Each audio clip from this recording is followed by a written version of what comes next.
The country's first indigenous aircraft carrier, IAC, Vikrant, is in advanced stage of construction and will be delivered to the Navy in 2021 for advanced trials. According to Vice Admiral A.K. Saxena, controller of warship production and acquisition in the Navy, starting of gas turbines will take place in the third quarter of this year. Basic trials will be conducted in February to March next and contractor sea trials after that.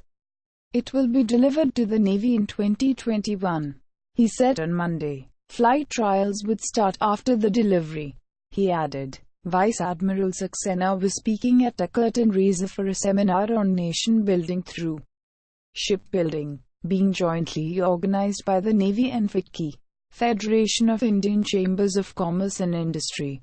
Later this month, another Navy officer said aviation trials, which were expected to commence by February 2021, would take about 2 years, and the carrier was expected to be commissioned into the Navy in early 2023. However, there is not much progress on the proposed indigenous aircraft carrier 2, which is on the drawing board.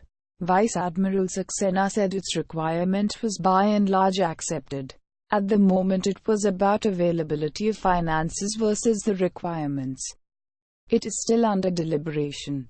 Vikrant, weighing 40,000 tons, is being built by Kochi Shipyard Limited. It works on short takeoff but arrested recovery (STOBAR) mechanism similar to the present carrier in Vikramaditya with an angular ski jump. The ship is powered by 4 General Electric (GE) gas turbines. It will operate Russian-origin MiG-29K fighters, which also fly from Vikramaditya.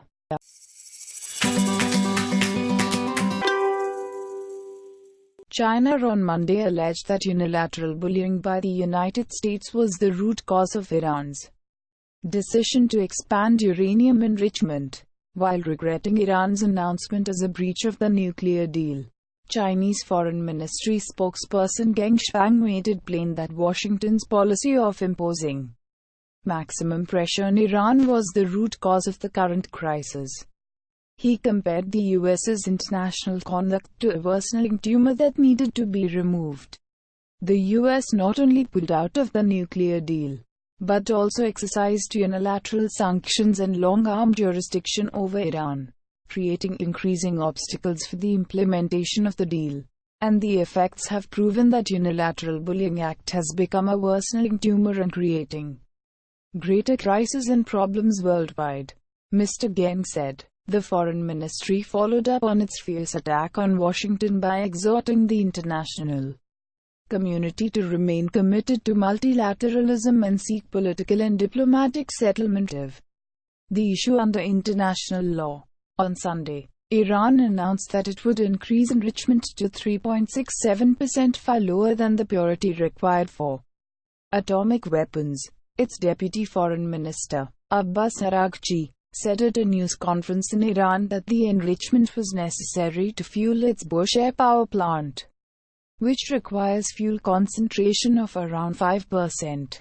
Asked about the detention of an Iranian oil tanker, apparently ferrying crude to Syria, near Gibraltar by British Special Forces, Mr. Geng said, "First of all, China always believes that we should abide by international law and basic rules governing international relations and state-to-state exchanges. We oppose the so-called long-arm jurisdiction and unilateral sanctions. The Gulf region has important influence over energy supply and global security and stability. We hope the relevant parties will exercise restraint and to stay calm to avoid escalating tensions and upholding peace and stability in the Gulf. This is in the interest of the international community." At the press conference, Mr. Araghchi said the seized oil tanker was not destined for Syria. The ship was navigating in international waters, he stressed, pointing out that Britain's action amounted to an act of piracy. The port named in Syria does not even have the capacity for such a supertanker to dock. Its destination was somewhere else. The 330-meter Grace 1 is capable of carrying 2 million barrels of oil.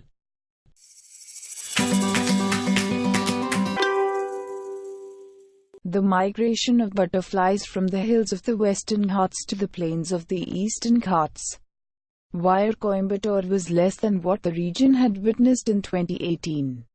Nature enthusiasts who have been monitoring the movement of butterflies also found that the annual phenomenon did not take place in one of the 7 traditional paths of migration in Coimbatore.